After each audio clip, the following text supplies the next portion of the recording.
Hello, Radhe Radhe दोस्तों, स्वागत है आपका साथी अकेडमी में। हम लोग पढ़ रहे हैं बीपीएससी पूर्वावलोकन 38 बीपीएससी 1992 से लेके 71 बीपीएससी 2025 तक जो है बीपीएससी ने जितने भी प्रीलिम्स एग्जाम कराए हैं हम लोग जो है उसका जीके कंप्लीट जो है तो पढ़ रहे हैं। उसी में बीपीएससी ने जो सीडीपीओ के एग्जाम कराए हैं, बीपीएससी टीआरई 1, टीआरई 2, टीआरई 3 के जितने भी एग्जाम कराए हैं सारे सारे जो है हम लोग जो है क्वेश्चन आंसर पढ़ रहे हैं। तो जितने भी साथी बीपीएससी टीआरई 4.2 की तैयारी करने वाले हैं, 72 बीपीएससी प्रीलिम्स वाले हो, चाहे वो बीपीएससी एडीओ री एग्जाम वाले हों या Bihar SSC CGL, Bihar SSC जो है 12th लेवल वाले हो, सभी के सभी लोगों के लिए ये वीडियो हेल्पफुल होने वाला है। तो इसलिए सबसे पहले चैनल को सब्सक्राइब कर लें और बेल आइकन को ऑन कर लें, जिससे जो है ताज़ा अपडेट आपको मिलता रहे। तो हम लोग जो है आज के इस वीडियो में जो है हम लोग जो पढ़ते हैं। तो चलिए आज के जो है वीडियो स्टार्ट करते हैं। इस सारे चैनल पे नए हैं तो सबसे पहले चैनल को सब्सक्राइब करके बेल आइकन ऑन कर लें। चलिए आज का पहला प्रश्न हम लोग जो है देखते हैं। पहला है कि राजकोषीय घाटा क्या है। तो बजटीय घाटे का जो है योग और सरकार का जो है बाजार ऋण दायित्व जो है राजकोषीय घाटा कहलाता है। व्याख्या देखते हैं। सकल प्राथमिक घाटे को प्राप्त करने हेतु सकल राजकोषीय घाटे में से निकल ब्याज अदायगी को जो घटा दिया जाता है, अतः सकल प्राथमिक घाटा बराबर जो है सकल राजकोषीय घाटा माइनस जो है निवल जो है ब्याज अदायगी। बजटीय घाटा क्या होता है, जिसमें से कुल व्यय माइनस जो है कुल प्राप्तियां घटा दिया जाता है, तो बजटीय घाटा निकल जाता है। राजस्व घाटा क्या होता है, जब राजस्व व्यय से राजस्व प्राप्तियां निकाल दी जाती हैं तो राजस्व घाटा आ जाता है। वहीं सकल राजकोषीय घाटा क्या है, बजटीय घाटा जो कुल व्यय से कुल प्राप्ति प्लस सरकार का जो है ऋण एवं अन्य देयता निकाल जोड़ दी जाती है। या जो है सकल राजकोषीय घाटा जो है बराबर जो है क्या होता है, निवल घरेलू ऋण से माइनस करेंगे ग्रहण प्लस जो है भारतीय रिजर्व बैंक से ऋण ग्रहण प्लस विदेशों से जो है ऋण ग्रहण जो है इसमें शामिल की, तब जो है सकल राजकोषीय घाटा बनता है। चलिए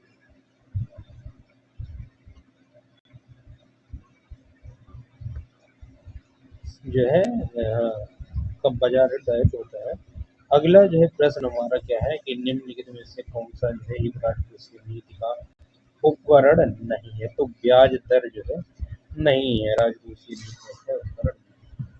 उपर्युक्त विकल्पों में जो है करारोपण जो है सार्वजनिक व्यय तथा सार्वजनिक ऋण राजकोषीय नीति जो है फिजिकल जो है पॉलिसी के उपकरण है, जबकि ब्याज दर जो है मौद्रिक नीति मॉनेटरी पॉलिसी का उपकरण है। राजकोषीय नीति सामान्य जो है सरकार जनरल गवर्नमेंट से जो है संबंधित होती है, जबकि मौद्रिक नीति का क्रियान्वयन भारतीय रिजर्व बैंक के तहत मौद्रिक नीति समिति के द्वारा किया जाता है। अगला प्रश्न हमारा क्या कहता है, चलिए देखते हैं कि अगला प्रश्न है। हाँ, अगला प्रश्न क्या है हमारा, संघ जो है सरकार के जो है वित्त में नवीनतम विकास के बारे में जो है पूछा गया है, कौन सा संघ। महामारी जो वित्तीय वर्ष 21 के दौरान संघ सरकार का जो है राजकोषीय घाटा सकल घरेलू उत्पाद के 9.2% तक जो है पहुंच गया था। तो बात तो फिर सही है। वित्तीय वर्ष 2022 में राजकोषीय घाटा कम होकर जो है सकल घरेलू उत्पाद 7.7% हो गया। ऐसा तो नहीं हुआ है। पिछले 2 वर्षों में राजस्व संग्रहण कम हो गया है, तो ये भी गलत से इसमें ऑप्शन सही है सिर्फ पहला। महामारी वित्तीय वर्ष 2021 के दौरान संघ सरकार का जो है राजकोषीय घाटा सकल घरेलू उत्पाद की जो है 9.2% जो है पहुंच गया था। चलिए आगे। क्योंकि कोविड-19 महामारी वित्तीय वर्ष 2021 के दौरान संघ सरकार का जो है राजकोषीय घाटा सकल घरेलू उत्पाद की जो है 9.2% तक जो है पहुंच गया है था। वित्तीय वर्ष 2022 में राजकोषीय घाटा कम होकर सकल घरेलू उत्पाद के जो है 6.7% तक जो है हो गया था, न कि 7.7%। आधा कथन दो असत्य है। विगत जो है 2 वर्षों में जो है राजस्व संग्रह में वृद्धि हुई है, न कि जो है कमी। तो चलिए, इसलिए कथन 3 जो है असत्य है, इस प्रकार कथन भी यानी पहला विकल्प सही। अगला प्रश्न है हमारा केंद्रीय बजट 2021 के अनुसार राजकोषीय से घाटा 21-22 में जो है सकल घरेलू उत्पाद का जो है कितना परसेंट जो है आकलन किया गया था। तो कितना परसेंट? 6.8% जो है आकलन किया गया था। जब ये प्रश्न पूछा गया था उस समय जो है, चलिए देखते हैं। प्रश्नकाल के संदर्भ में विकल्प बी सही उत्तर है। बजट जो है अनुमान 25-26 के लिए राजकोषीय घाटा 4.4% जो है अनुमानित है। वर्ष 2024-25 के लिए यह जो 4.8 था, यानी 25-26 के लिए कितना था? 4.4। वहीं 24-25 का कितना था? 4.8%। जबकि यह अनुमान जो है 24-25 के लिए 4.9 जो है अनुमानित है। वर्ष 23-24 के लिए जब 5 कितना 5.6%। अगला प्रश्न है कि भारत के जो है केंद्रीय बजट की जो संस्थागत कृषि साख का जो है प्रभाव बढ़ने के लिए वर्ष 2020-21 के लिए क्या साख का लक्ष्य रखा गया है? तो कितना? 15 लाख करोड़ का। कितना रखा गया है? 15 लाख करोड़ रुपए का।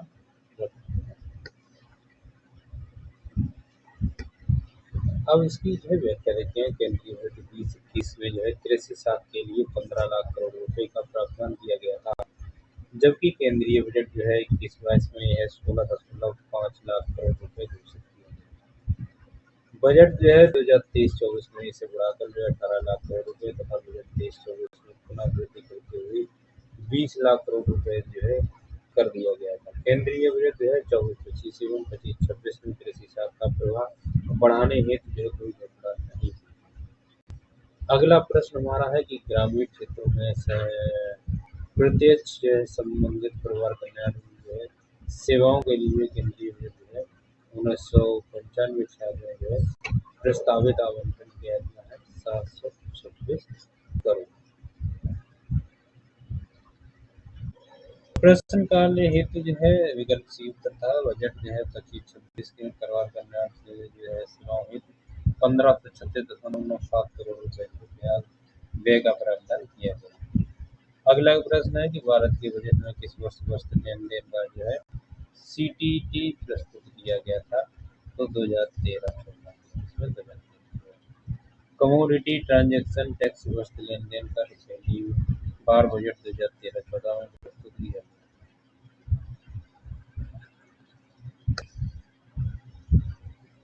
अगले प्रश्न की ओर हम लोग चलते हैं। अगला प्रश्न हमारा क्या कहता है? केंद्र सरकार द्वारा राज्य तथा स्थानीय निकायों को जो है पूंजीगत परिसंपत्तियों के विकास के लिए दिया गया अनुदान केंद्रीय बजट में जो है किसके अंतर्गत वर्गीकृत किया जाता है? तो इसके लिए राजस्व में केंद्र सरकार द्वारा राज्य तथा स्थानीय निकायों को पूंजीगत परिसंपत्ति के विकास के लिए दिया गया अनुदान केंद्रीय बजट में जो है राजस्व के अंतर्गत वर्गीकृत किया जाता है।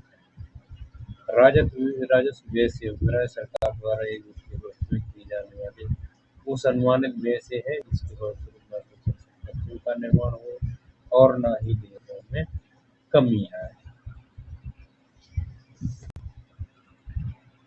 अगला हमारा प्रश्न क्या है? चलिए देखते हैं। नेक्स्ट प्रश्न की ओर चलते हैं। राष्ट्रीय जो है बचत प्रमाण पत्र की जो बिक्री से प्राप्त हुई राशि भारत सरकार के जो है किस खाते में जमा होती है? तो भारत के सार्वजनिक जो है निधि खाते में राष्ट्रीय बचत प्रमाण पत्र की बिक्री प्राप्त हुई राशि है भारत की सार्वजनिक निधि में जमा। राष्ट्रीय बचत प्रमाण पत्र की जो है बिक्री से प्राप्त हुई राशि भारत सरकार के जो है सार्वजनिक खाते में जमा होती है। भारत सरकार के कोष को 3 भागों में बांटा गया है। भारत की संचित निधि, भारत की आकस्मिक निधि, भारत की निधि में है सब। चलिए आगे देखते हैं। अगला हमारा जो है प्रश्न है 2013 GST जो है परिषद का चेयरपर्सन कौन होता है? तो GST का जो है चेयरपर्सन जो है केंद्रीय वित्त मंत्री होता है। आगे के ऑप्शन चलिए देखते हैं कौन होता है केंद्रीय वित्त मंत्री। चलिए ऑप्शन है ये केंद्रीय वित्त मंत्री का ऑप्शन। GST जो है परिषद का चेयरपर्सन केंद्रीय वित्त मंत्री होता है।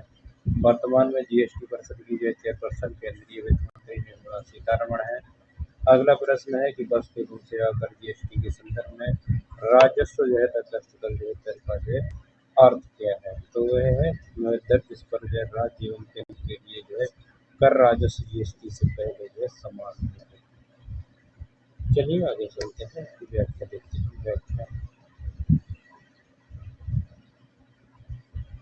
जीएसटी जो वस्तु एवं सेवा कर के संदर्भ में राजस्व तथा कर दर जो है का अर्थ वह दर जिस पर जो है राज्य एवं केंद्र के लिए कर राजस्व जीएसटी से पहले के समान रहे वस्तु एवं जो है सेवा कर जीएसटी भारत में 1 जुलाई 2017 से लागू करा प्रत्यक्ष कर को व्यवस्था।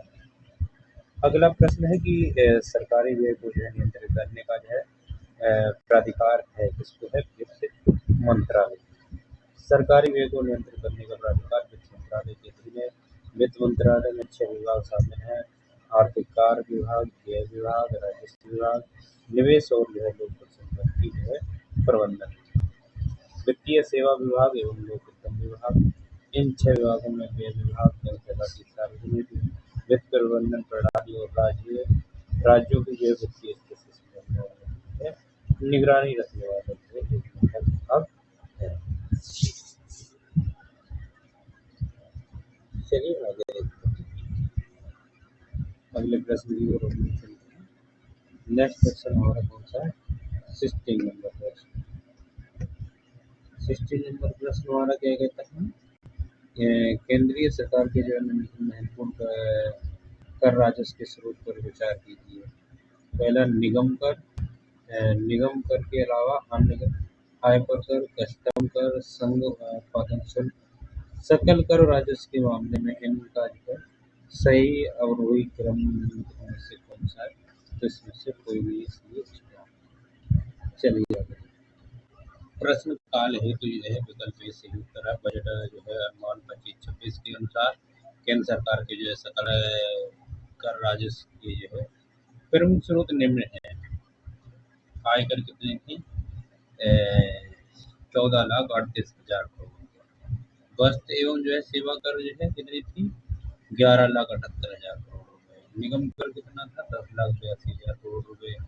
केंद्रीय उत्पादन शुल्क कितना था? 3,17,000 करोड़ रुपए तथा सीमा शुल्क जो है 2,40,000 करोड़ रुपए। चलिए अगले प्रश्न की ओर चलते हैं। केंद्र सरकार की जो है कर योजना व्यय के बारे में निम्नलिखित में से कौन सा कथन सही है? व्यय ब्याज भुगतान पर होता है। कैसे होता है? ब्याज भुगतान पर होता है। केंद्र सरकार की गैर योजना व्यय के बारे में जो है सही कथन है व्यय ब्याज भुगतान पर होता है। जहाँ तक है कि जब कोई जो है योजनागत व्यय की जो है इतर रखरखाव शासकीय इत्यादि लेखांकन दिया जाता है तो उसे कह रहे योजनागत व्यय कहते हैं।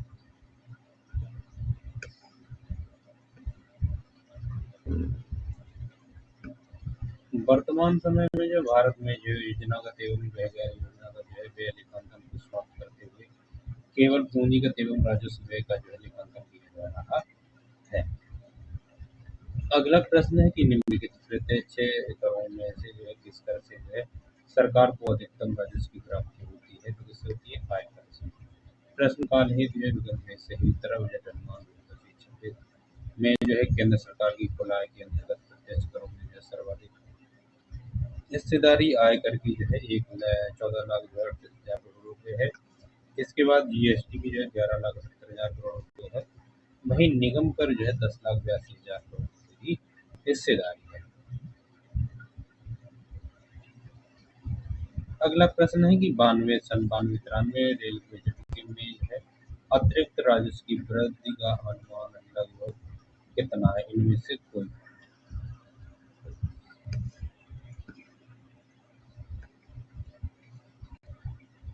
92, 93 में रेलवे बजट जो है कितना था? 1,366 रुपए का जो है अतिरिक्त राजस्व में जो है वृद्धि का अनुमान था। केंद्रीय बजट 25-26 में रेलवे मंत्रालय द्वारा 2.65 लाख करोड़ रुपए की व्यय का प्रावधान किया गया है। इनमें से इसलिए कोई ऑप्शन नहीं था, इसलिए स्टार होगा इस प्रश्न में। चलिए अगले प्रश्न को हम जो है निकलते हैं। निम्नलिखित में से जो है सबसे बड़ा एकल साधन कौन सा है जिससे जो है भारत में राजस्व से सरकार को जो है आय होती है? उत्पादन शुल्क, सीमा शुल्क। आगे चलते हैं। अगला है व्यक्तिगत आय कर से। यही ऑप्शन सी सही है।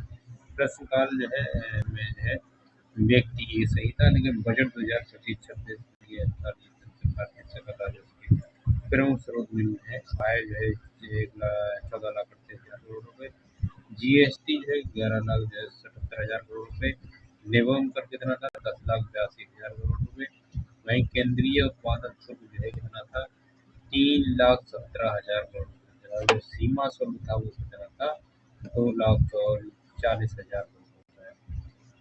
भारत सरकार की जो है आय का सबसे बड़ा स्रोत क्या था, डायरेक्ट कर क्या है।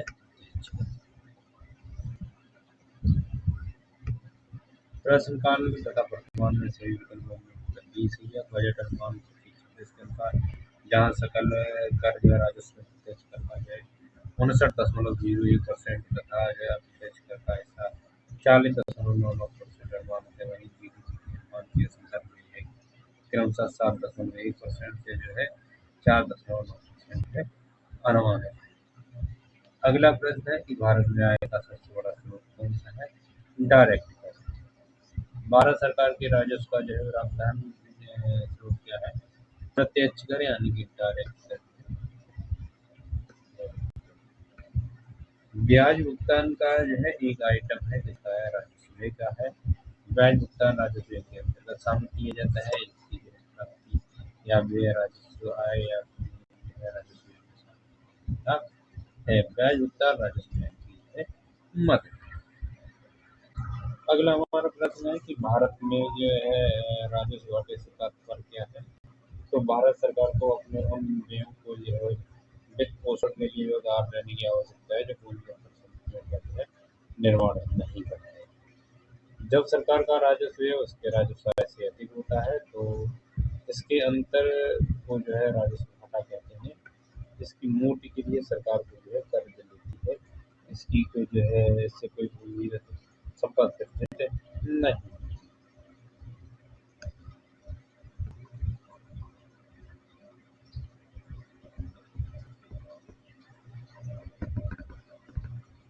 बल्कि जो है केवल परिचालन लागत या दैनिक प्रतिपूर्ति होती है। अगला प्रश्न है कि प्रभावी राजस्व घाटा किस वित्तीय वर्ष में जो है किया गया है।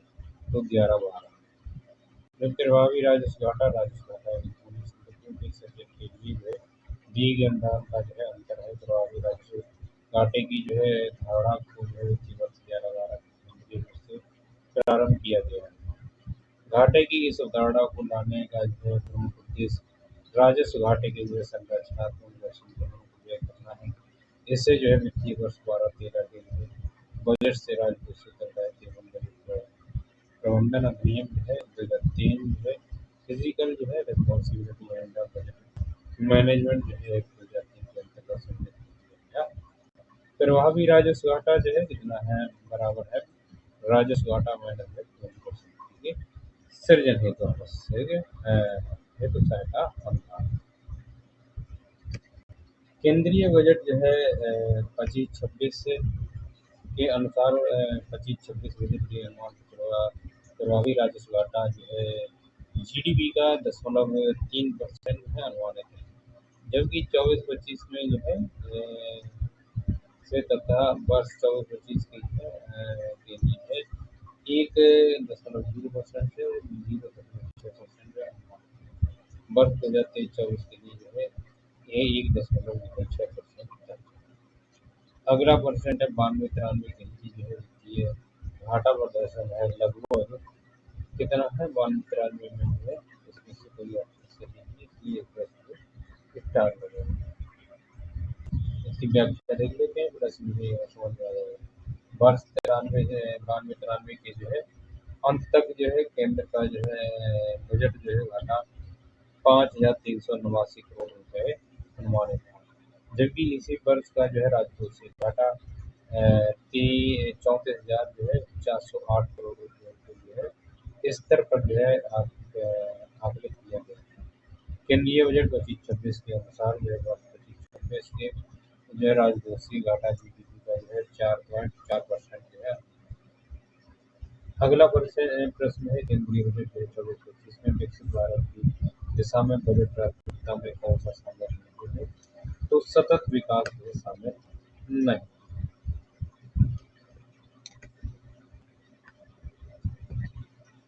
व्याख्या देखते हैं। जुलाई 2024 में प्रस्तुत केंद्रीय बजट 24-25 में जो है विकसित भारत की दिशा में सभी के लिए भरपूर अवसरों का जो है सृजन करने हेतु नव प्राथमिकताओं के जो है संदर्भ में सतत प्रयास जो है प्रकट करती है। ये नौ जो है बजट प्राथमिकता इस प्रकार है। कृषि में जो है उत्पादकता और अनुकूलियता, दूसरा जो है रोजगार और जो है कौशल शिक्षा, तीसरा है समावेशी मानव संसाधन विकास तथा जो है सामाजिक न्याय, चौथा है विनिर्माण और सेवाएं, पांचवा है शहरी विकास, छठा है ऊर्जा सुरक्षा, सातवां है अवसंरचना, आठवां है नवाचार और गन्ना तथा विकास, नौवां है अगली जो है पीढ़ी में सुधार। स्पष्ट है कि विकसित सतत विकास से इन जो है बजट प्राथमिकताओं में शामिल नहीं। अब हम लोग जो है चलते हैं अगले प्रश्न। अगला प्रश्न हमारा क्या कहता है, निम्न में से कौन सा भारत की जो बजट 22-23 की जो प्राथमिकताओं में सम्मिलित नहीं है? तो निवेश सम्मिलित नहीं है। क्या नहीं सम्मिलित है? निवेश। ऑप्शन डी सही। बजट अनुमान 22-23 के अनुसार बजट में जो है विकास को जो है प्रोत्साहित करने हेतु चार प्राथमिकताएं निर्धारित की गई थी, जो कि इस प्रकार है। ये पीएम गति शक्ति, दूसरा था समावेशी विकास, तीसरा उत्पादकता संवर्धन और निवेश, उदीयमान जो है अवसर ऊर्जा संक्रांत और जो है जलवायु पूरक जो है निवेश का औसत बजट अनुमान जो है इसमें जो है सभी के लिए भरपूर अवसर का जो है सृजन करने हेतु निम्नलिखित प्राथमिकताओं के संबंध में सतत प्रयासों की परिकल्पना की गई, जो निम्न प्रकार है। पहला है कृषि में उत्पादकता एवं अनुकूलियता, दूसरा है रोजगार एवं कौशल प्रशिक्षण, तीसरा है समावेशी मानव संसाधन विकास एवं सामाजिक न्याय, चौथा है विनिर्माण और सेवाएं, पांचवा है शहरी विकास, छठा है ऊर्जा सुरक्षा, सातवां है अवसंरचना, आठवां है नवाचार अनुसंधान तथा जो विकास, और नौवां है अगली जो है पीढ़ी के सुधार। बजट जो है 23-24 में जो है 7 प्राथमिकताएं जो है अपनाई गई हैं, जो सप्तऋषि की भांति कार्य करती है। ये 7 प्राथमिकताएं निम्न प्रकार हैं। पहला कौन सा? समावेशी विकास, दूसरा है व्यक्तिगत जो है पहुंच, अवसंरचना में जो है निवेश से सक्षमता को जो है सामने लाना, हरित विकास, युवा शक्ति, वित्तीय क्षेत्र जो है केंद्रीय बजट 25-26 में कृषि, एमएसएमई, निवेश तथा निर्यात को जो है विकास केंद्र की सहूलियत दी गई है। साथ ही 6 वर्षों में जो परिवर्तनकारी सुधार करने की घोषणा की गई है। ये 6 निम्न जो है प्रधान क्षेत्र से विकास क्षेत्र विनियामक सुधार।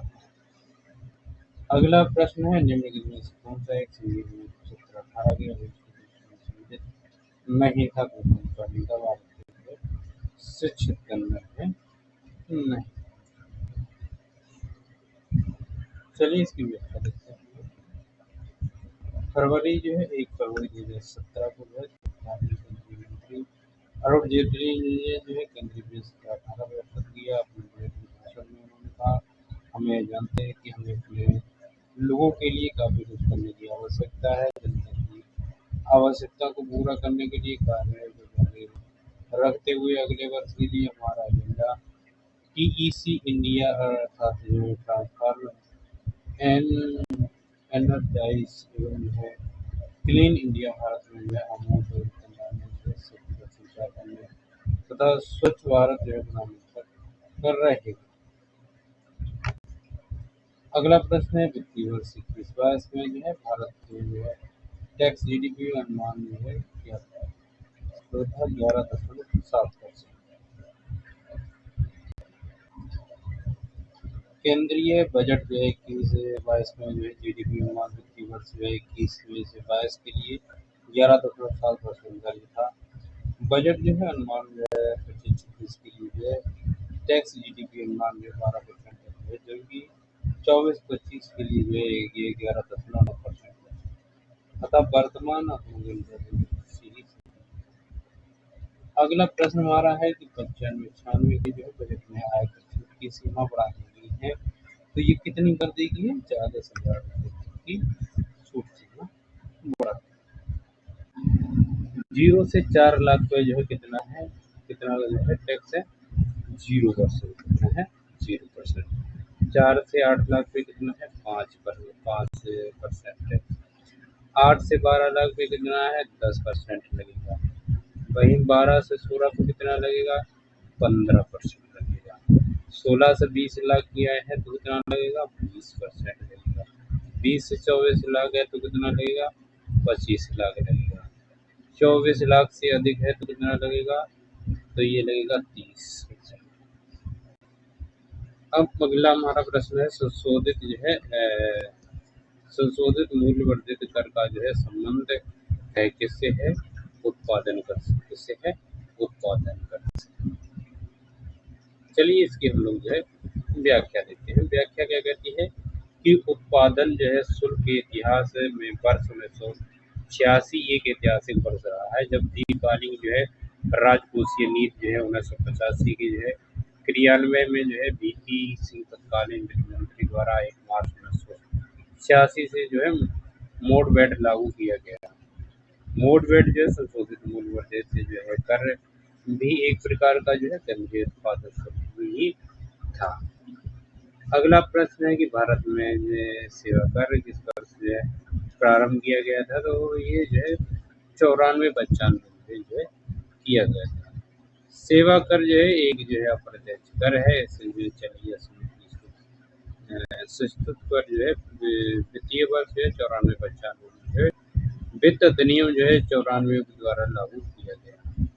यह संघ सूची का विषय है। वर्ष 2004 में 88 में संविधान संशोधन अधिनियम 2003 द्वारा अनुच्छेद 286 ए संविधान में जो शामिल किया गया। वर्तमान में अनुच्छेद संविधान से विलोपित कर दिया गया है एवं जीएसटी में शामिल है, जिसके लिए एक अलग संवैधानिक प्रावधान किया गया है।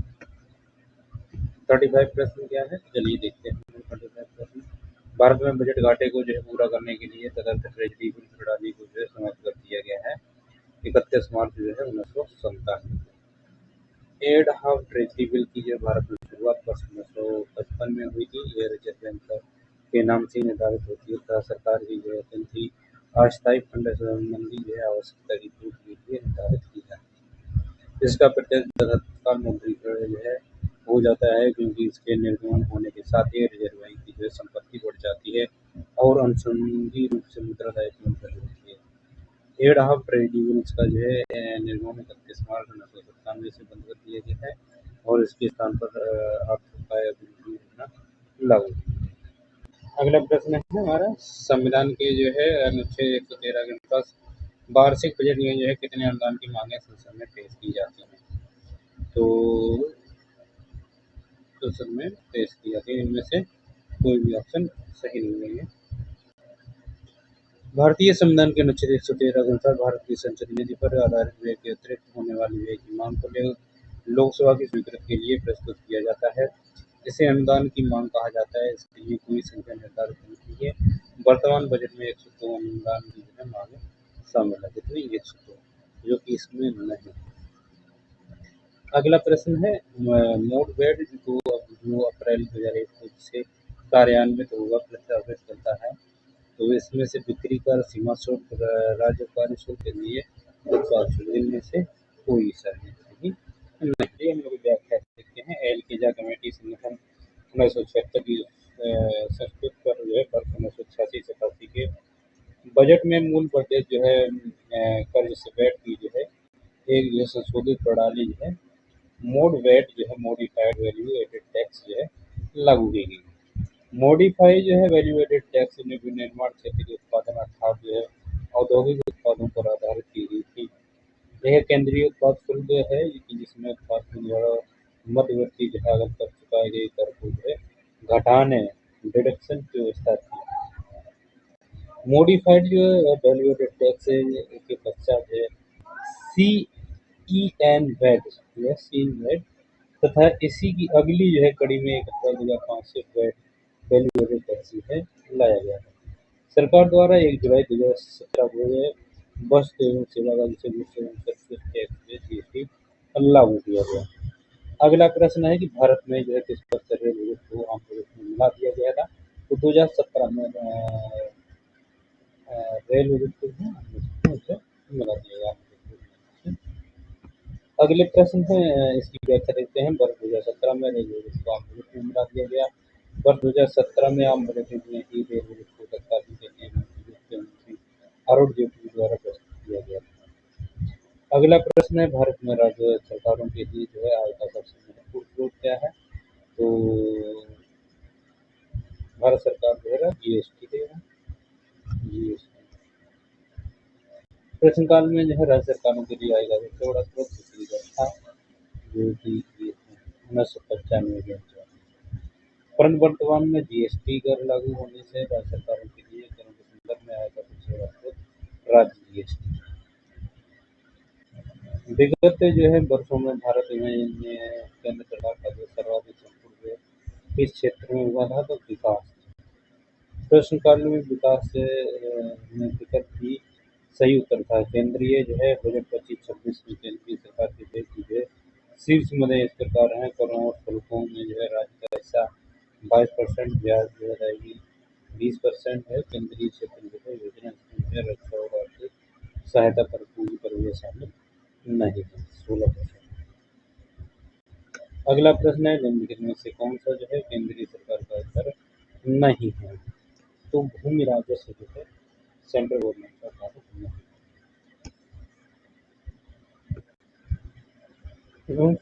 उपयुक्त विकल्पों में जो है आयकर सीमा शुल्क राजस्व जो है केंद्रीय सरकार के कर हैं जो भूमि उत्पाद राजस्व सरकारी नियमों को संशोधित करती है। अगला प्रश्न है कौन सा जो है ऐसा कर है जो केंद्रीय सरकार द्वारा लगाया गया जाता है लेकिन उसमें प्राप्त आय को जो है केंद्र का बाजू में विभाजित कर दिया जाता है। तो इनमें से ऐसा आयकर है केंद्रीय करण शुल्क या निगम कर इनमें से कोई सा नहीं। जब ये प्रश्न पूछा गया था उस समय जो है सेंट्रल एक्साइज ड्यूटी जो कि केंद्रीय करण शुल्क ये जो है समझेगा। वर्तमान में जो है केंद्र सरकार के जो है सभी कर जो है राज्यों के साथ विभागीय हैं।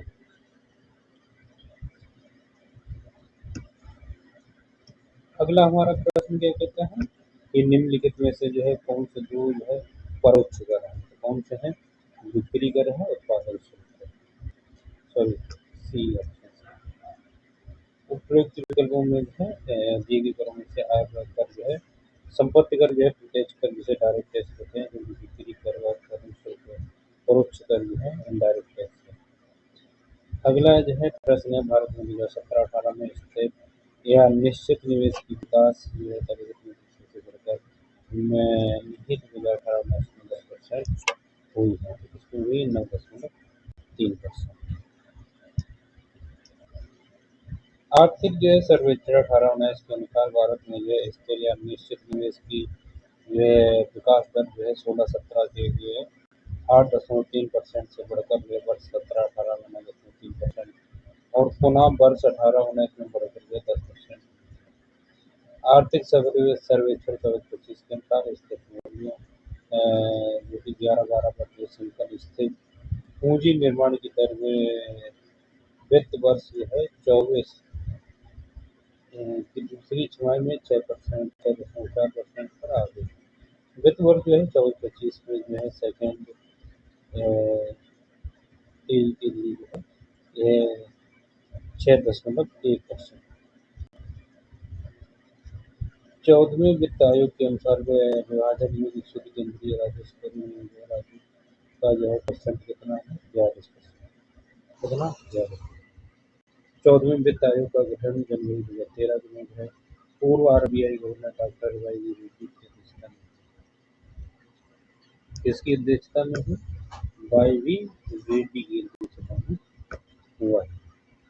वित्त आयोग ने जो है अपनी जो है सिफारिशों के अंतिम विभाजन पूल में जो है राज्यों को मिलने वाले हिस्सा जो 32% से बढ़ा कर कितना कर दिया 42% कर दिया। 15वें वित्त आयोग ने राज्यों की हिस्सेदारी 42% से कम कर 7% करने तथा नवनिर्मित केंद्रशासित प्रदेश जम्मू और कश्मीर तथा लद्दाख के लिए घोषणा की सिफारिश की। अगला हमारा जो है योजनाएं जो थी उनसे है अगला टॉपिक है योजना। योजनाओं से क्या क्या प्रश्न है? निम्नलिखित में से कौन भारतीय नियोजन का एक उद्देश्य नहीं है? तो जनसंख्या निर्धनता तथा बेरोजगारी दूर करना, औद्योगिक विकास, आत्मनिर्भरता और रोजगार सृजन भारतीय आर्थिक नियोजन के लिए एक प्रमुख उद्देश्य, परंतु जनसंख्या वृद्धि करना इनका उद्देश्य नहीं।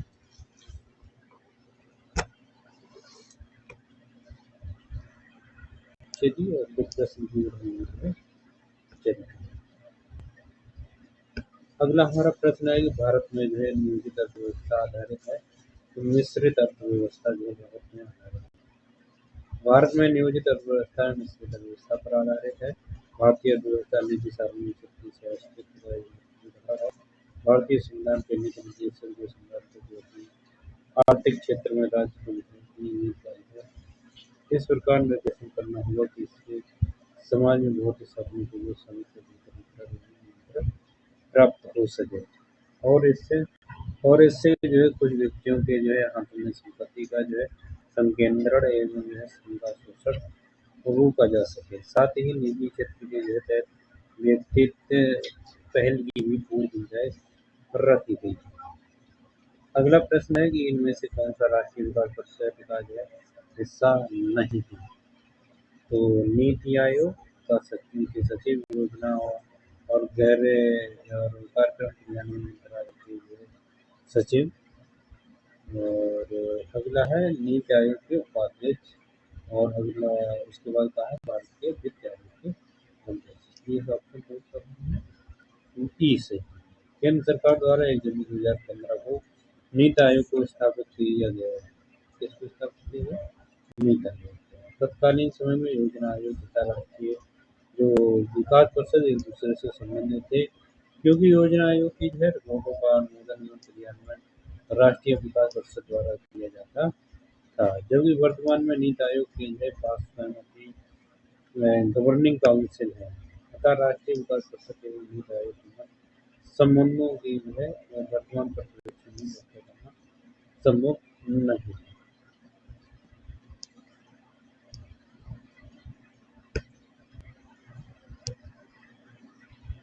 अगला हमारा प्रश्न है पंचवर्षीय योजना का जो है अंतिम अनुमोदन क्या है? तो राष्ट्रीय विकास योजना विनिर्माण के जो प्रथम चरण में जो योजना देश में उपलब्ध भौतिक पूंजीगत तथा मानवीय संसाधनों का अनुमोदन जो है लगाता था। दूसरे चरण में संघीय तथा राज्य सरकारें अपनी अपनी योजनाएं जो है बनाकर योजना आयोग में प्रेषित करती थी, जिनका अध्ययन कर जो है आयोग विभिन्न सरकारों द्वारा प्रदर्शित योजनाओं का अध्ययन करता था।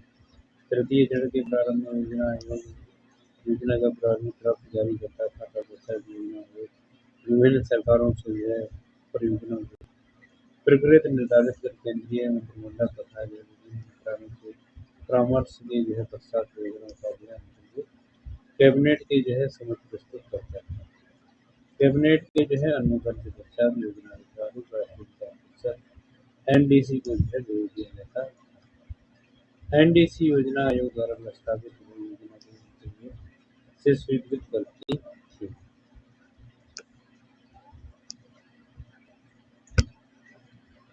इसके जो है पश्चात योजना संसद में पेश की जाती थी, जहाँ अनुमोदन के पश्चात सरकारी योजना बन जाती थी और यह उसका प्रकाशन कर दिया जाता था।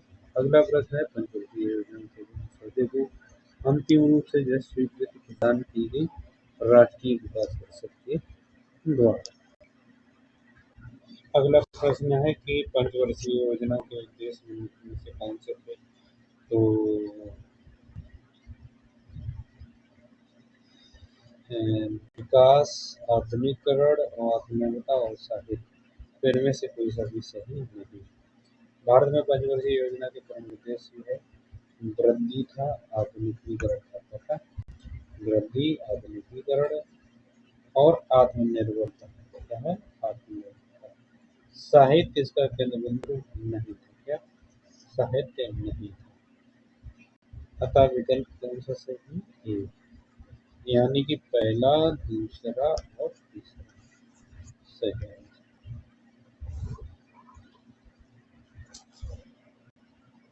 जो दिए इसमें दिया गया है कि दिए गए प्रश्न में अंग्रेजी संस्करण में विकास के स्थान पर वृद्धि ग्रोथ दिया गया है, अतः इस प्रश्न की व्याख्या मिलेगी संस्करण के अनुरूप जो है इसका आंसर दिया गया।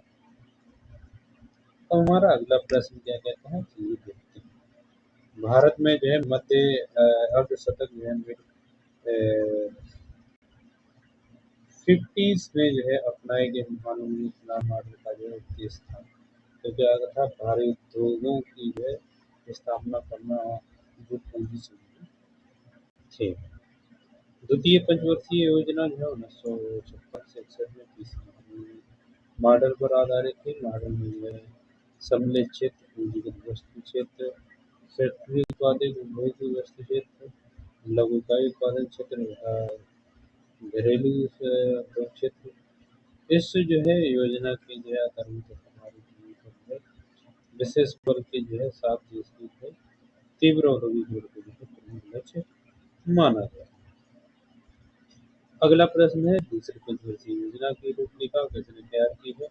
तो पीसी महात्मा गांधी जो है दूसरी पंचवर्षीय योजना है तैयार की। भारत में जो है योजना जो है विकास की अवधियां है तो 1966 से 69 भारत में योजना विकास वर्षों की कब से था 1966 से 1969।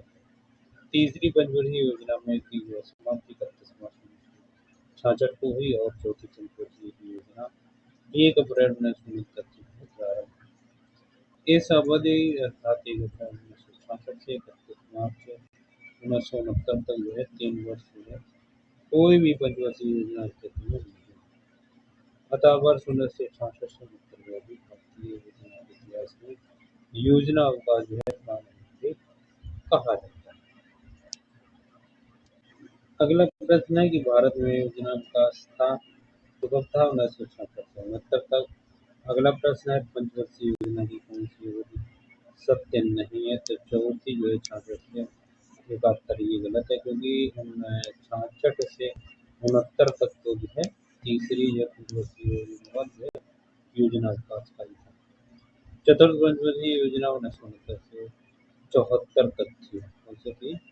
1969 से 74 बता विकल्प बी जो है चतुर्थ पंचवर्षीय योजना जो है सही है।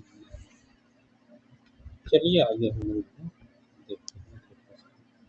हमारा 12वां जो है प्रश्न क्या कहता है, भारतीय जो है अर्थव्यवस्था में जो किस योजना के काम के दौरान कीमत स्तर घटे थे? तो प्रथम योजना वर्ष 1951 से जो है प्रारंभ में संपूर्ण योजना काल में केवल पहली पंचवर्षीय योजना 1951 से 56 की अवधि में जो है कीमत स्तर नीचे आया था। तो कीमत सूचकांक जो है WPI हर वर्ष 1962 कितना था 100।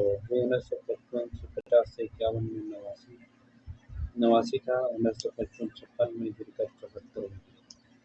अर्थात इन 5 वर्षों में जो है कीमत 3.2% वार्षिक कमी हुई थी।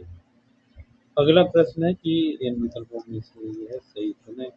तो सही उत्तर होगा प्रथम पंचवर्षीय योजना जो है कृषि पर आधारित थी। किस पे आधारित थी? प्रथम पंचवर्षीय योजना। चौथा ऑप्शन है।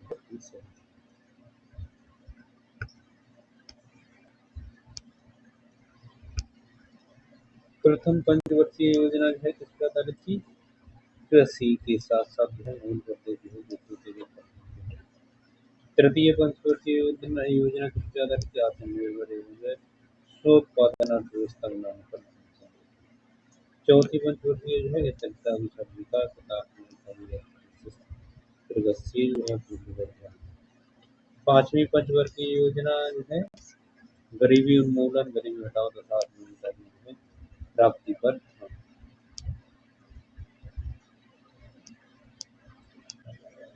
अगला प्रश्न है कि छठी पंचवर्षीय योजना के दौरान निम्नलिखित में से कौन सा कार्यक्रम शुरू किया गया था? तो एकीकृत ग्रामीण विकास कार्यक्रम जो है छठी पंचवर्षीय योजना के दौरान शुरू किया गया। जो एकीकृत ग्रामीण कार्यक्रम था IRCTC कार्यक्रम 1976 में देश के चुनिंदा 20 जिलों में शुरू किया गया था। बाद में लघु विकास विभाग, किसान विकास एजेंसी, कमांड एरिया विकास एजेंसी, हिल एरिया विकास एजेंसी तथा सूखा प्रवर्तित कार्यक्रम की जो समीक्षा करते हुए 1978-79 में देश के 2300 ब्लॉकों में एक नया कार्यक्रम है IRDP प्रारंभ किया गया। हालांकि यह कार्यक्रम देश के सभी इलाकों में 2 अक्टूबर 1980 को लागू किया गया। छठी योजना की अवधि वर्ष 1980 तक हुई तथा एकीकृत ग्रामीण विकास कार्यक्रम 2 अक्टूबर 1980 को प्रारंभ किया गया। इस प्रकार एकीकृत ग्रामीण विकास कार्यक्रम प्रारंभ हुआ।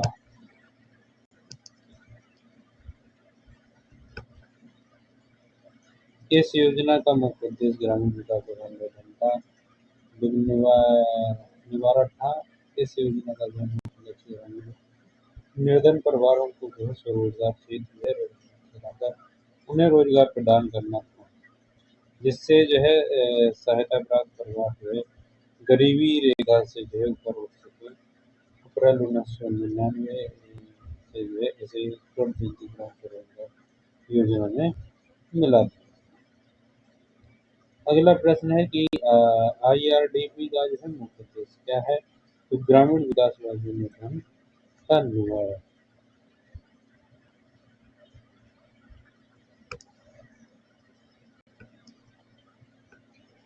7वीं पंचवर्षीय योजना में अविकासीय व्यय में वार्षिक वृद्धि का औसत क्या है? तो इसमें जो ऑप्शन दिए गए हैं कोई सी भी ऑप्शन सही नहीं। वर्ष 1985-86 में 30,564 करोड़ रुपए से बढ़कर शहरी विकासात्मक जो व्यय था 1990-91 में 70,626 करोड़ रुपए से हो गया था। इस प्रकार इस अवधि में शहरी विकासात्मक 26.2%। ब्याज अदायगी, सुरक्षा राजनीतिक सेवाएं, प्रशासनिक सेवाएं, पेंशन तथा सब्सिडी की मदों में तीव्र वृद्धि अविकासी में तीव्र वृद्धि रहे। अगला प्रश्न है निम्न में से कौन सी पंचवर्षीय योजना मानव संसाधन विकास पर केंद्रित थी? प्रथम, पंचम, तृतीय, प्रथम इनमें से कोई सी? 8वीं पंचवर्षीय योजना मानव संसाधन विकास पर केंद्रित थी। विदित हो कि 8वीं पंचवर्षीय योजना वर्ष 1992-97 तक रही। योजना का जिक्र नहीं है, अतः कभी 30। अगला प्रश्न है 8वीं पंचवर्षीय योजना प्राथमिकता देती है रोजगार बढ़ाने। इसको रोजगार बढ़ाने वाली पंचवर्षीय योजना देती है। वर्ष 1992-97 अवधि वाली 8वीं पंचवर्षीय योजना उदारीकृत अर्थव्यवस्था मॉडल पर आधारित थी। इस योजना में मानव संसाधन विकास मूलभूत उद्देश्य था तथा इसमें शताब्दी के अंत तक लगभग पूर्ण रोजगार की प्राप्ति के लिए पर्याप्त मात्रा में रोजगार सृजन का लक्ष्य रखा गया। अगला प्रश्न हुआ है भारत की 8वीं पंचवर्षीय योजना की अवधि क्या है? 1992 से 97 8वीं पंचवर्षीय योजना अवधि थी। अगला प्रश्न है कि 8वीं पंचवर्षीय योजना के अंतर्गत GDP को स्तर को भी बढ़ाने का लक्ष्य निर्धारित किया गया था। तो 5.6% 8वीं योजना के GDP का लक्ष्य निर्धारित। 8वीं योजना में सकल घरेलू उत्पाद GDP की वृद्धि दर का लक्ष्य 5.6% निर्धारित किया गया था। जो संपूर्ण योजना में प्राप्त समृद्धि दर से कम तथा वास्तविक समृद्धि दर 6% से थोड़ा कम था। 8वीं योजना में प्राप्त वास्तविक समृद्धि 6.8% थी। अगला प्रश्न है कि भारत की 9वीं पंचवर्षीय योजना की अवधि क्या थी? 1997 से 2000। नवी पंचवर्षीय योजना की अवधि 1 अप्रैल 1997 से 31 मार्च 2002 तक थी। 10वीं पंचवर्षीय योजना की अवधि पूछी गई है क्या थी? तो 10वीं पंचवर्षीय योजना की अवधि वर्ष 2002 से लेकर 2007 तक है। 10वीं पंचवर्षीय योजना की अवधि 2002 से लेकर 2007 तक। 11वीं पंचवर्षीय योजना का उद्देश्य क्या था? तो समावेशी आर्थिक वृद्धि मुद्रा के समावेशी है। 11वीं पंचवर्षीय योजना 31/2007 से 31/12 तक का जो है व्यापक उद्देश्य समावेशी समृद्धि की प्राप्ति है। दिसंबर 2007 में जो है राष्ट्रीय विकास परिषद एनडीसी की बैठक में जो है 11वीं पंचवर्षीय योजना में प्रारूप को अनुमोदित किया गया, जबकि दिसंबर 2006 में एनडीसी की बैठक में इसके दृष्टिकोण पत्र की स्वीकृति प्राप्त हुई थी। 11वीं पंचवर्षीय योजना का जो है लक्ष्य था तीव्रता एवं अधिक समावेशी समृद्धि towards faster and more inclusive growth. अब अगला प्रश्न है हमारा कि 12वीं पंचवर्षीय योजना के दौरान कृषि एवं सहायक क्षेत्र के लिए जोड़ने में से किस एक औसत वार्षिक बेरोजगार दर को लक्ष्य पर रखा गया है? तो इसका 4%। 12वीं पंचवर्षीय योजना 2012 से 17 में 8% की राष्ट्रीय जीडीपी वृद्धि दर का जो है लक्ष्य तय किया गया था। अन्य बातों के जो है अतिरिक्त 12वीं योजना में कृषि एवं संबद्ध क्षेत्र की वृद्धि दर जो है 4% जो है हासिल करने का लक्ष्य। 12वीं पंचवर्षीय जो योजना का लक्ष्य था तीव्रतर निर्धारित था समृद्धि यानी fastest naval and more growth क्या था? तीव्रतर धारित समावेश। अब अगला हमारा नेक्स्ट क्वेश्चन क्या है कि राष्ट्रीय जो है नियोजन में रोलिंग प्लान की अवधारणा लाई गई। क्या था? रोलिंग प्लान की अवधारणा जनता पार्टी सरकार के द्वारा जो है रोलिंग प्लान लाई गई। भुन्नार ने जो है मेडल की पुस्तक Indian economic planning broader setting में रोलिंग प्लान को देशों के लिए अनुशंसित किया था। इस अवधारणा को जनता पार्टी के नेतृत्व में गठित सरकार द्वारा वर्ष 1978 से 1979 में लागू किया गया था। अगला प्रश्न है कि चल योजना अगला नेक्स्ट प्रश्न हमारा क्या है? चल योजना के बारे में विचार करें। चल योजना क्या थी कि चालू वर्ष के लिए जो है एक योजना जिसमें वार्षिक बजट जो है शामिल हो। सही है। ये योजना 3, 4 या 5 वर्षों के लिए निर्धारित होती है। सही है। ये तीसरा है कि यह अर्थव्यवस्था की आवश्यकता अनुसार वर्ष संशोधित होती है। ये भी सही है। अगला है 10, 15 अथवा 20 वर्षों के लिए एक सापेक्ष योजना उपयुक्त में से कौन सा सही है? सभी के सभी। चल योजना या रोलिंग प्लान जिसे कहते हैं कि दीर्घकालीन योजना है। इसलिए 3 योजनाएं अल्पकालीन 1 वर्षीय, मध्यकालीन 3 से 5 वर्षीय, दीर्घकालीन 10 से 20 वर्षीय बनाई जाती है। रोलिंग प्लान के तहत योजना में आवश्यक संशोधन किया जाता है। इसी प्रकार यह लचीली योजना है जो स्वयं को परिस्थितियों के अनुरूप समायोजित करते हुए आगे बढ़ती है।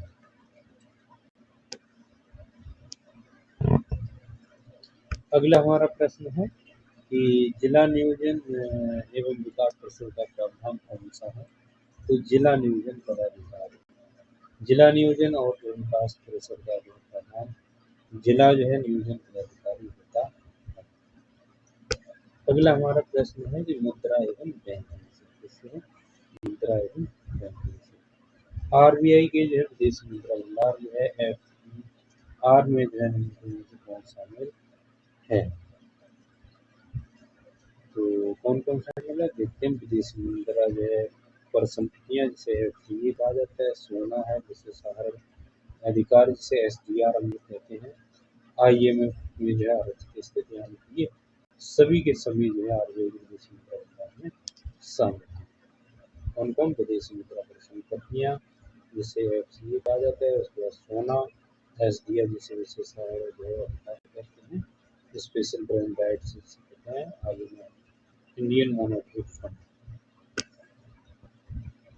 अब चलिए अगला हमारा है आरबीआई के जो है विदेशी मुद्रा भंडार से आशय विदेशी मुद्रा में जो है आरक्षित उन संपत्तियों से जिनमें बॉन्ड, ट्रेजरी बिल और अन्य सरकारी जो है प्रतिभूतियां शामिल होती हैं। इनके अंतर्गत में शामिल किए जाते हैं विदेशी मुद्रा जो है संपत्तियां FCA, सोना और ये special drawing right, special drawing right जो इसे कहते हैं, SDR विशेषाधिकार अधिकार, इंटरनेशनल मॉनेटरी फंड जो होते हैं ये भी इसमें शामिल किए। आज की वीडियो में हम लोग जो है यहीं तक रखते हैं। तो जितने भी साथी चैनल पे नए आए हैं सबसे पहले चैनल को सब्सक्राइब करके बेल आइकन को ऑन कर लें। मिलते हैं हम लोग नेक्स्ट वीडियो में। आज के वीडियो में इतना ही। जय हिंद, राधे राधे। अगर आपको ये वीडियो पसंद आया तो इसे लाइक करें, दोस्तों के साथ शेयर करें और चैनल को सब्सक्राइब करना न भूलें। कोई प्रश्न हो तो कमेंट भी करें।